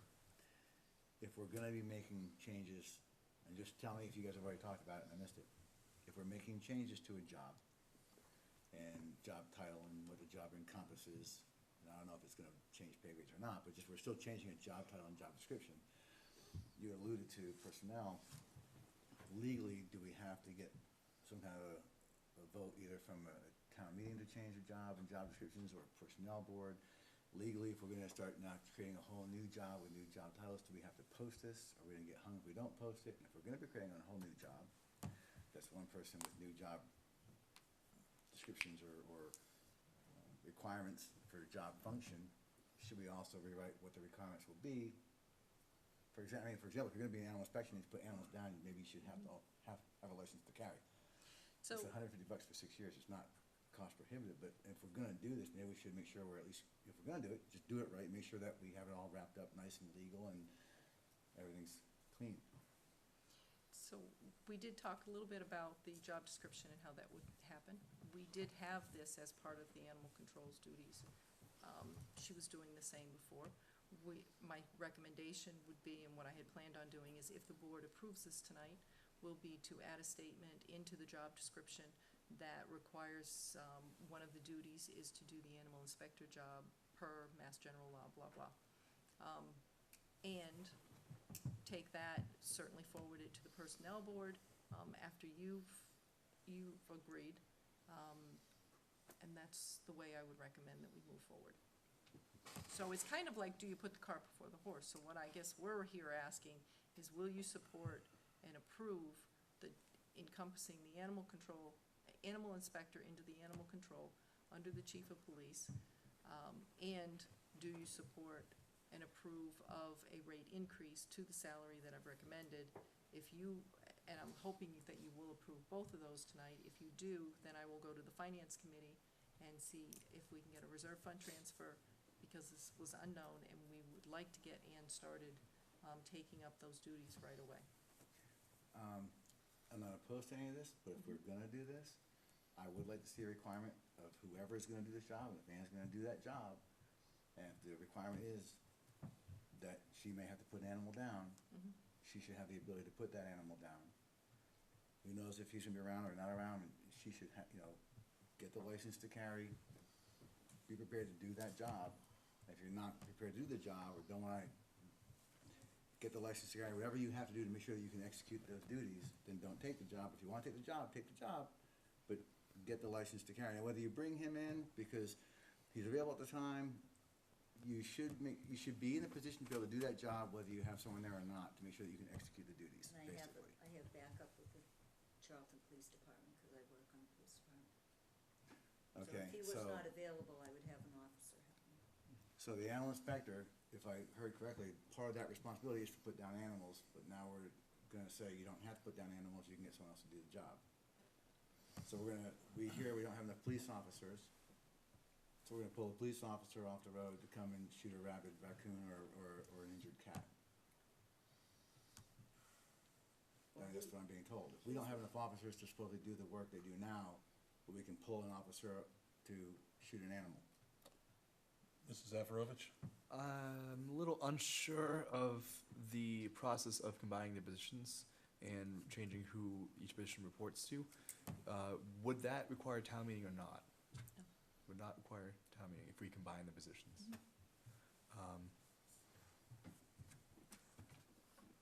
I think it is putting the cart before the horse when we don't ask the personnel board's input on changing the descriptions or pay for a position. And I would feel more comfortable asking their input first before voting on it. And I'm fine with doing that, but I will tell you that the personnel board, the last time they looked at it, I think that they still think she's still doing it. And how long have you been the animal inspector? I was an animal inspector for 30 years, since 1984. And I resigned in 2014, March of 2014, in this town. So I have not done that duty since then. We would also have the option. Which is when we did the job descriptions at the same time. We would also have the option of putting in a motion that any action voted by this board would be pending approval by the personnel board as well. Give them final stamp of approval on it. And could that motion also include approval of the finance committee? But, I mean, you don't have to, you can make the motion however you want to make the motion. Or anyone can make a motion however they'd like to word it, if someone would like to offer a motion. Mr. Chair, I mean, if I have to, my motion would be that we include the requirement to get the license to carry, that person have the license to carry. Whether that person executes that themselves, we're never gonna know, but at least that person will know that they legally have the right to carry, they've gone through that process, and if they had to execute that duty, they should be able to do it. However they wind up doing it, that's their business, but that they're able to actually carry out the duty that we're giving them to do. So if that'd be a requirement for Ann, we would resign right now because she would never get her FID card. She doesn't believe in weapons. She won't carry a gun. This is why we're doing this as a joint task, because this is, I am already qualified in this town, David. Mrs. Singer, I have already gone through my qualifying. So anyone that does have to discharge a firearm in the course of a duty in your town as an employee, you definitely would want them qualified through the police department. Okay, because it opens up a huge liability. This is again, a very risky job. Okay, you don't know where this animal's gonna be. I could go into dozens and dozens of stories of animals that we've had to put down and do things in this town, but to require, again, if that's gonna be the requirement, then. I find it interesting that anyone would enter any area of law enforcement who's opposed to guns. But then perhaps you should be the animal control officer and the animal inspector, and she should be the assistant. Well, I've been the animal control officer for almost 20 years, and I haven't carried a gun. Talking right out of this. And So for 20 years, forgive me, but now this is going down a road that I will pursue. If you've done a law enforcement job and you say this falls under law enforcement, and a part of that role is to have to be able to put down an animal if it needs to be, and that you've never carried, Okay. so you're never equipped to actually do that function, that part of your job, and always have to go outside to get that done, that is a problem. I don't know that the requirement is that that animal control officer is the person that actually has to put it down. Well, can I you know in find the that out? last person that was doing it, they would call the police department. I but I understand there may I have wanna been be issues really with clear. other officers having to do that, and some officers may not want to do that. I want to be really clear on what we're bringing to you tonight. The Board of Health and myself have aggressively gone out and asking her to come back as the animal control officer. And I feel As the like. animal and- inspector, right. Animal inspector, taking that on I as the think animal this would have control been much officer. smoother if we had more than a couple of days and we had actually been given 2 weeks to the next meeting, so we could have met with personnel, we could have met with the Board of Health, we could have talked to Brent and Ann, but we didn't. So now this is all just like a big, throw this stuff around and see what we can try and cover real quick to make something happen. You know, and I'm sorry, but that's the way this seems to me. It's very rush for a couple of days and no one gets to talk to anybody. You know, and now we're trying to rush and get all our answers done so we can make something happen very quickly, you know. Do you have any other discussion? Would anyone like to offer a motion?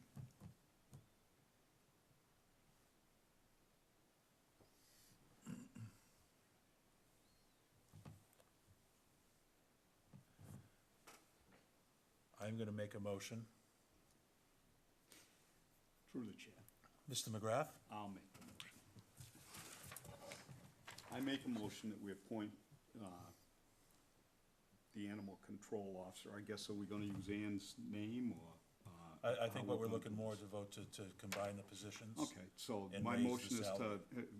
combine the positions, go with the town administrator's recommendation on the stipend, move forward with Mr. Safarovich's thing with the stipulation that this be with the Finance Committee and with the Board of, the Personnel Board's approval also.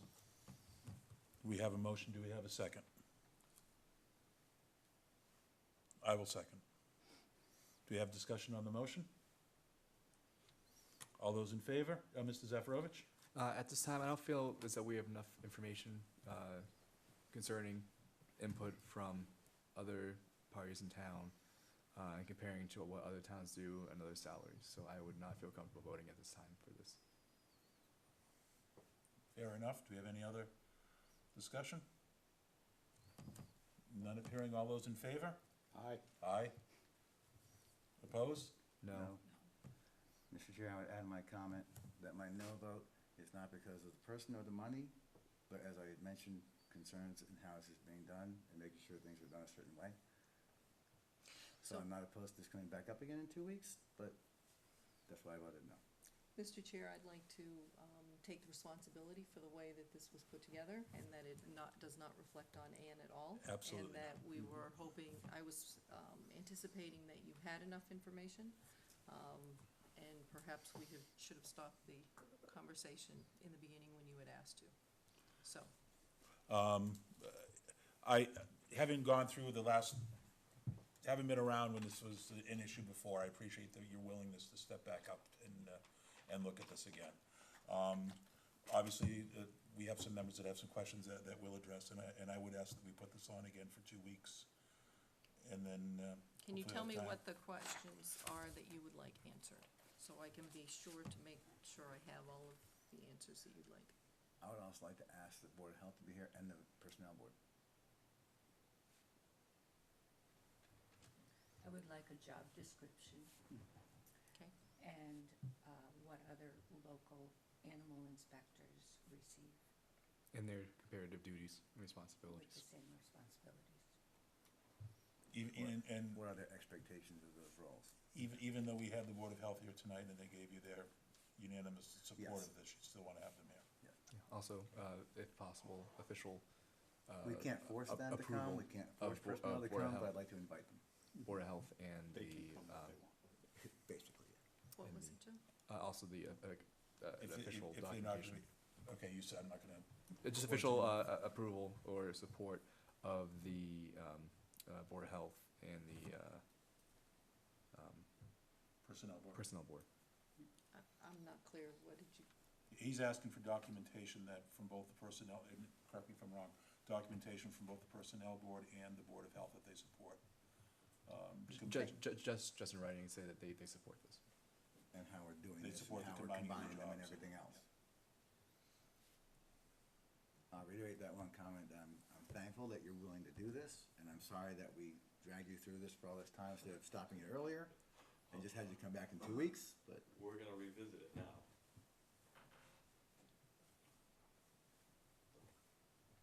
And obviously, that's, you know, It's just that, this may seem like a good short-term solution. We should all make sure we have a good long-term solution as well. I think having someone with 30 years' experience as an animal inspector is a pretty good solution. Through the chair. There is no animal inspector right now. We're open to liability. Right. It's just so you know that you made the decision that if something does happen, it does fall, the onus falls on you. And I want to echo what Mr. Singer said, that this is no reflection on any specific party, it's just the way we're operating in town, the way we're setting our policies and our job descriptions. And also, there are several towns that have combined the jobs and are under one. Would you be able to give the town administrator some of those Yeah. towns so she could do that comparison and A maybe lot find of out? towns have Yeah. combined it now. All right, terrific. Okay. All right, thank you, guys, thanks very much.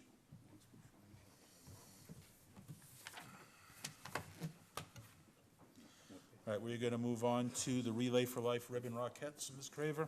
yes, sir, please find attached a letter from Relay for Life Team, the Ribbon Rockettes, requesting permission to hold a toll road in Charlton Center at the intersection of Main Street and Masonic Home Road on Saturday, May 7th, from 8 a.m. to 2 p.m. This request was also forwarded to Chief Purvier, who is in support of both the toll booth contingent upon the following safety precautions. All volunteers must wear bright colored vests. Orange traffic cones must be set out on Main Street and Masonic Home Road for a distance of not less than 50 feet on each respective way prior to reaching the toll station. A minimum of 5 traffic cones on each roadway should be put in place at a distance no greater than 10 feet apart. Warning signs warning voluntary toll booth ahead must be erected on both Masonic Home Road and Main Street, not less than 75 feet from the toll station. The Ribbon Rockettes have noted that they will comply with the safety precautions as recommended by Chief Purvier. Should the board approve this request, please consider adding the recommendations from Chief Purvier to the motion. Thank you. Thank you. Any questions, comments from the board? Then I would entertain a motion, please. Through the chair. Mr. McGrath? I make a motion that we approve the Relay for Life Team, the Ribbon Rockettes Toll Road request with the stipulation that they follow all of Chief Purvier's guidelines. second. Thank you. We have a motion and a second. Is there discussion on the motion? None appearing. All those in favor? Aye. Aye. Opposed? Chair votes aye. Motion carries unanimously. Thank you. Next up, we have the McClure Engineering, a request for approval of disclosure forms. Ms. Craver? Yes, sir. Attached is a request for approval of a disclosure form from McClure Engineering Incorporated, whose duties require him to participate in a particular matter, and he may not participate because of a financial interest that he is disclosing. He requests a determination from his appointing authority about how he should proceed. You are his appointing authority in this area. McClure Engineering is a full-service civil engineering firm that provides engineering consulting services for private and public sectors. McClure is interested in bidding on a request for a proposal, an RFP, issued by the town of Charlton to complete a Phase 2 dam inspection on Granite Lake, which is South Charlton Reservoir Dam, located in Charlton. McClure Engineering Incorporated explained their financial interest and the dollar amount as follows. McClure is available to assist in the development of the RFP if requested. However, Mr. McClure would also like to bid on this proposal. Mr. McClure is submitting this form to the appointing authority in order to disclose this situation and to obtain a determination whether or not this financial interest will affect the integrity of the services. should Mr. McClure procure the bid for this proposal after creating the original request for proposal document. Development of the RFP would be 500 to 1,500, and the Phase 2 report is estimated at 55,000 to 65,000, which includes the subcontractor's costs.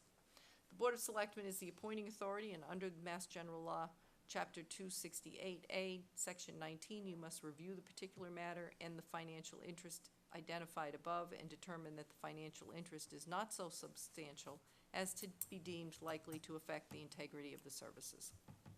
Mr. Chair, Mr. Zafirovich? I'd like to recuse myself as a recent employee of McClure Engineering and also resident of South John Reservoir. Thank you. Comments, thoughts from the board? I have a question. Ms. Cooper? It appears to me that what this firm is saying they want to do is both create the RFP and a bid. They're not the ones who would be reviewing the bid or making the award, so I don't see that that is an issue. But I'm wondering if there was a different firm that made the RFP for Phase 1. And if that one might be able to create the one for this one, or a different firm. This came about because the conservation agent asked McClure Engineering to assist in the scope of services. I do not know whether or not the conservation agent has asked anyone else. Following in that line that Cindy has brought forth, if McClure's interested in, McClure Engineering's interested in bidding on the Phase 2, I would probably ask the conservation agent then to go and request someone else. that, please. I, That's fine.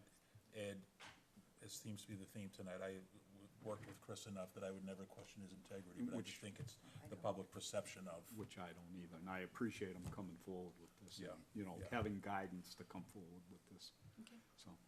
Would you like that as a vote? Yes, sir.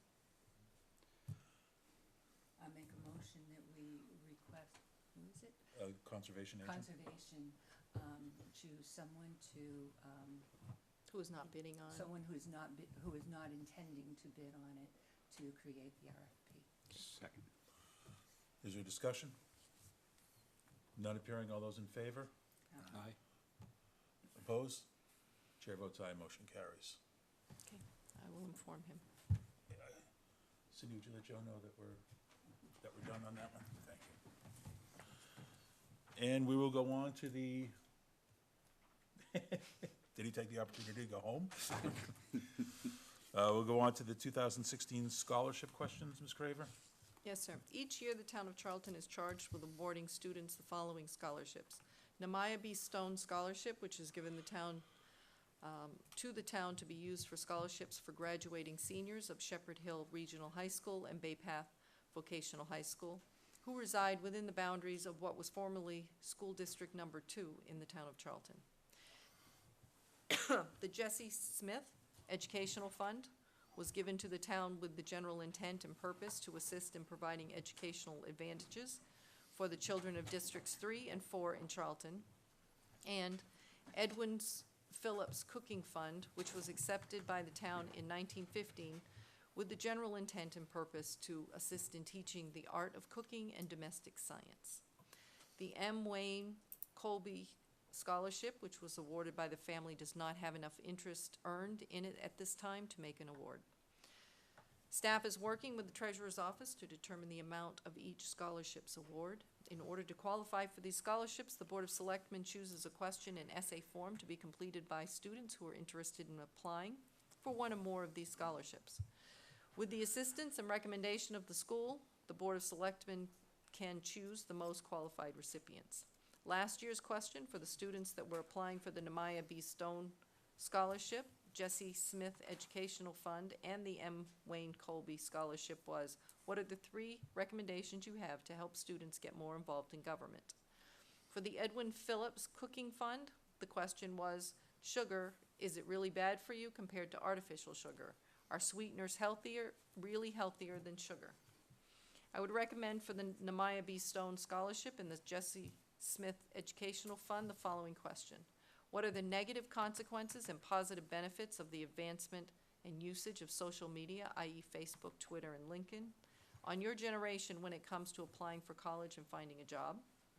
And for the Edwin Phillips Cooking Fund, I would recommend the following question for consideration. The Town of Charlton employees participated in the Biggest Loser Challenge, where healthy eating was strongly urged. What tips and/or recommendations would you make to this group for healthy eating?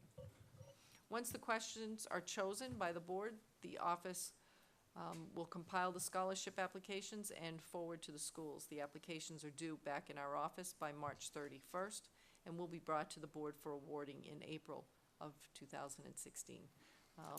That's all I have here, but I also do want to recommend that in past years you have chosen and taken your time to find your own questions.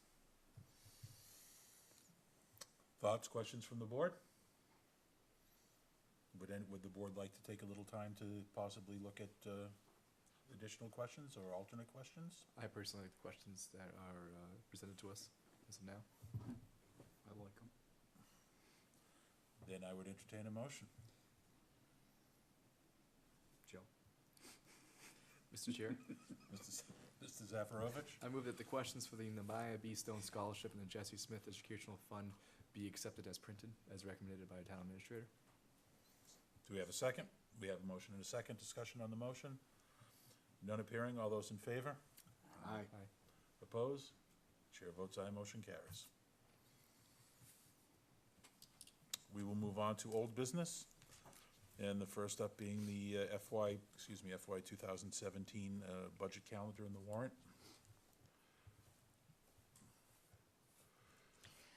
At this time, this is the week that has nothing on the calendar. We are waiting for the department budgets. They will be coming in next week, and I'll be meeting with the departments and putting together your budget.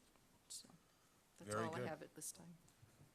And we have a RFP for cell tower enhanced coverage. Can we get there, Ms. Craver? Yes, sir. Due to spotty radio, police radio communications and cell phone coverage, we have been working to enhance cell tower coverage in town. To that end, we've compiled an RFP for co-locators to be placed on the tower at the police station. We have interested parties to supply the coverage, but we must bid out the space. On the advice of town council, the board must declare the area available and authorize the lease. To that end, we request that you consider voting the following. I move that the Board of Selectmen vote to, 1, authorize the town administrator in her capacity as chief procurement officer to seek bids and proposals for a lease or leases of portions of the tower located at the Charlton Police Station land at 85 Masonic Home Road. Such leases to also include a ground lease or leases for wireless telecommunications equipment and facilities intended to enhance telecommunications coverage, including cell phone coverage for the town in areas which are presently lack wholly sufficient coverage, on such terms as she deems to be in the best interests of the town, and B, for such leases are no longer presently needed for the municipal purposes for which such land is presently being held, and C, to authorize the chief procurement officer to enter into such a lease or leases, or to take such further action as she deems necessary or desirable for the purpose of effectuating the foregoing vote. And you can tell that Attorney Cosgrove wrote that. We know where that one came from, absolutely. There's no question on that. Anybody? Through the chair. Mr. McGrath? I move that we,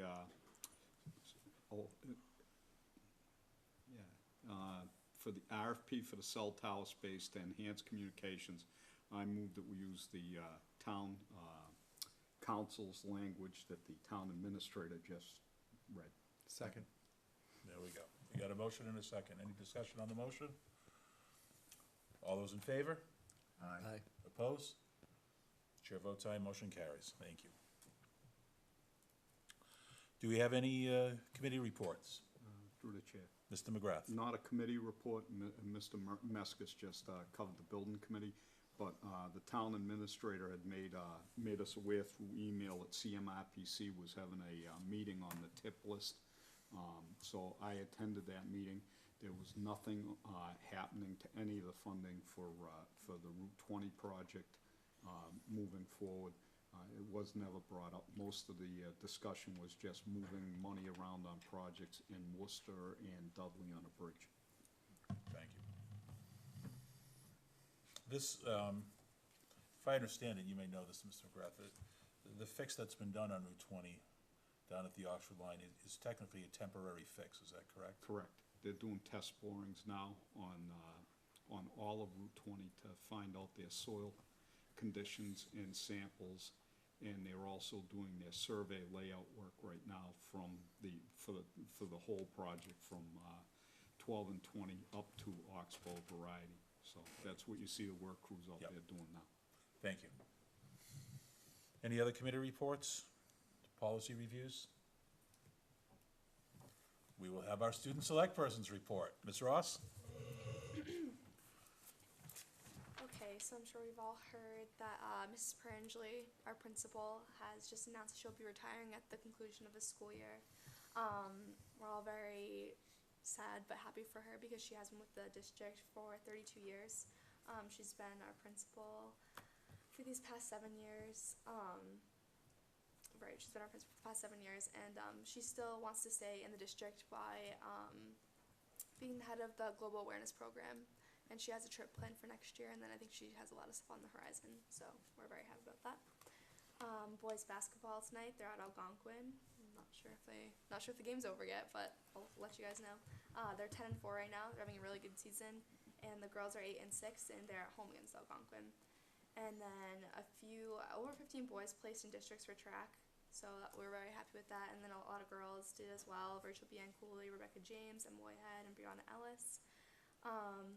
Winter Senior Night is next Wednesday for the boys varsity home game, and it's going to take place in between the JV and the varsity games, and the parents and their seniors should meet the Booster Club in the cafeteria at 6:15 p.m. Semester 2 ended on Friday, January 22nd, and quarter 3 started last Monday the 25th, and we're all preparing for our MCAS and SAT testing, and we have 8 more school days until February break, which takes place February 13th to the 21st. And also, there's a show choir competition at the school this weekend. The middle school show choirs will be performing on Friday night, and the Shepherd Hill Fantasy and the all-male group and the all-female group will be performing on Saturday. So that's about it. Excellent. Any questions for the student select person? Very good. I know she didn't need your notes to know how many days left till February vacation. No. Ms. Craven? Yes, sir. I attended a Discover Central Massachusetts legislative breakfast on January 20th at the Hanover Theater for Performing Arts.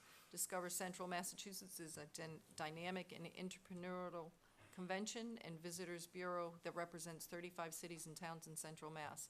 It was formed last year in 2015. The organization is governed by a 28-member board of directors comprised of professionals representing the tourism industry. The primary purpose of the Bureau is to undertake activities and make strategic promotional investments that lead to or directly support an increase in tourism revenue in the region and other benefits inherent with a vibrant and growing visitor economy. Bay Path Cooperative Education Brochure. Attached is a cooperative education brochure and posters. Those are in your read folder also. Listing some of the work that Bay Path students have performed for member communities and nonprofit organizations since the beginning of the school year. It is Mr. LaFletcher's intent to provide you with a quarterly update of the activities of students as they gain valuable job-related experience while benefiting the residents of the 10-town district. Bay Path encourages all of its municipalities and nonprofit organizations to contact them for assistance with any projects. I have 3 personnel items.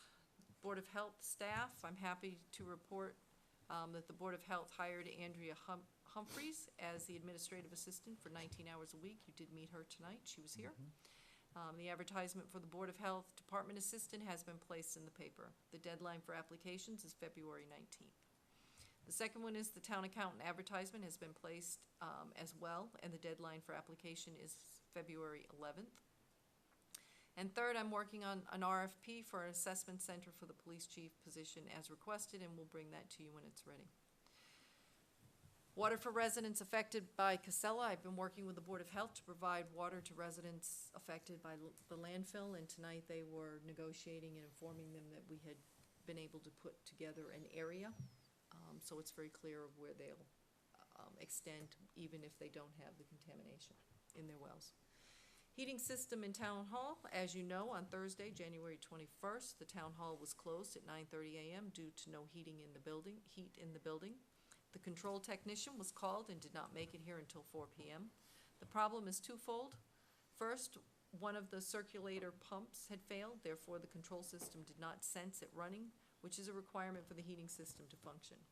Second, the parallel pump or backup pump was running. However, the control system did not sense that the pump running because the control sensor that sees the second pump running was incorrectly wired since the system had been installed and unknown to us.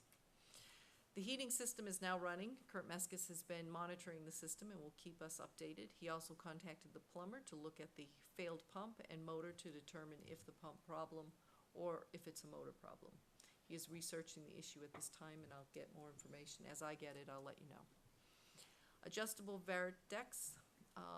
That is an adjustable standing desk to promote health and wellness. As you know, we've been working with the town staff on healthy lifestyles. A survey was sent out to employees to see who would be interested in an adjustable desk, and 7 were ordered and installed. These desks allow the employees to stand at different times during the day as well as sit. So far, we have received positive feedback on them. And Mr. Chair, I saw them in the Board of Selectmen's office, and they are pretty sharp looking. Yeah, I have a company I do business with that just redid their facility and installed them for their employees. It's a pretty cool idea. Excellent. Do we have any questions for the town administrator? Mr. Singer? Couple. One or two questions under the personnel and one under the heating system. Under the personnel, the first question is around the 19 hours for the admin assistant for the Board of Health. Is that working out in enough hours? And the other one was for the chief position. We didn't cover this tonight or discuss this at all. And just as I have an eye on the calendar, I'd like to at least have something on the agenda for next week for discussion. Out of fairness, I think if we are gonna go one way or another, testing is, occurring at certain times. And it would be nice if we're gonna go one way or another to at least let people know if they should be studying or not, taking tests, paying for things. So if we could, I think, at least give some kind of direction in our next meeting, which way we're gonna go, or leaning as far as promoting from within or outside or whatever. I think it would be nice to do that for the current officers. And then heating of town hall, and you can just boom, boom, boom. Heating for town hall. Did we find out, or are we doing anything about why it was wired incorrectly? Who wired it incorrectly and why? And the fact that that's now also cost the town money, loss of hours, sending employees home, loss of access. So I'd like to know what's going on with that, and are we seeking anything from the person who did this? Are we going to, do we hire this person regularly? Will we not be hiring this person again? Will we be asking them for money back for doing it wrong? Because now we gotta pay somebody else to come in and rewire it the right way. So I mean, so far we know it was done wrong and it had to be fixed. At what additional cost, and who's paying for that? Sorry, I hit you with 1, 2, 3. Got it. Might have been 4 in there. Do you have any other questions for the town administrator? Do we have any other business unknown at the time of the posting? I do have one thing I want to bring up relative to what you just said about the chief search. And should this be, no. Speaking with a couple of officers that might be involved, I think one thing that we may want to think about, and we can discuss it next week when next meeting when it's on the agenda, is possibly looking at having a chief's exam in a year from May, as opposed to this May. I mean, it would involve most likely bringing in a provisional or interim or whatever we're going to call it chief. But I know there is concern that calling in a test for this May is not giving them enough time to study, to adequately prepare for it. So I just want to throw that out as food for thought, and we can discuss more next meeting if we have this as an agenda item. One of the reasons I would ask is if we at least gave them some inclination next week, February to March to April to May, there's a couple of months of studying in there, but, Yeah, it's intense. so we're thinking at least along the same lines. Yeah, Same concerns. I agree. Do we have any other issues, any other business to bring up? Then we will be going into executive session, and we will exit well, let's go into executive session first, then we'll get there. Mr. Chair, Mr. Zafirovich. I move that we enter executive session under Mass General Law, Chapter 30A, Section 21, for reasons, number one, to discuss the reputation, character, physical condition, or mental health, rather than professional competence of an individual, or discuss the discipline or dismissal of, or complaints or charges against a public officer, employee, staff member, or individual. For reason number three, to discuss strategy with respect to collective bargaining or litigation if an open meeting may have a detrimental effect on the bargaining or litigation position of the public. And for reason number six, to consider the purchase, exchange, lease, or value of real estate if the chair declares that an open meeting may have a detrimental effect on the negotiation position of the public body. Second. We have a motion and a second. We'll do a roll call vote. Mr. Zafirovich? Aye. Ms. Cooper? Aye. Mr. McGrath? Aye. Mr. Singer? Aye. Chair votes aye, and the chair declares that an open meeting may have a detrimental effect on the negotiating position of the public body. We are in executive session. We will exit executive session solely for the purpose of adjournment, and our next regular selectmen's meeting will be on Tuesday evening, February 16th. Thank you and good night.